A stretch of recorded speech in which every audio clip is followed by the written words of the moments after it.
राहुल जी, मैं एक अखबार सिर्फ आपको सौंपूंगी। इस अखबार की हेडलाइन है कि आज भी हमारे देश और गांव में 97% हमारी बेटियां पीरियड्स में कपड़ा इस्तेमाल करने को मजबूर हैं।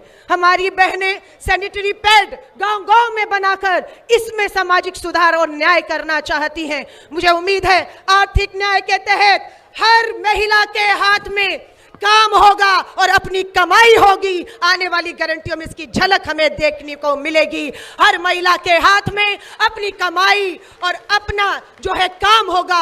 आर्थिक सशक्तिकरण की बात आपने की है। मैं एक बार फिर से मंच का तहे दिल से धन्यवाद करती हूं। मैं 2 शब्द कह के बात को समाप्त करूंगी, जो राहुल जी भी कहते हैं हम लोगों के लिए, कि कोमल है कमजोर नहीं तू, कोमल है कमजोर नहीं तू, शक्ति का नाम ही नारी है, जग को जीवन देने वाली, मौत भी तुझसे हारी है, मौत भी तुझसे हारी है। भारत माता की, भारत माता की, भारत माता की। धन्यवाद।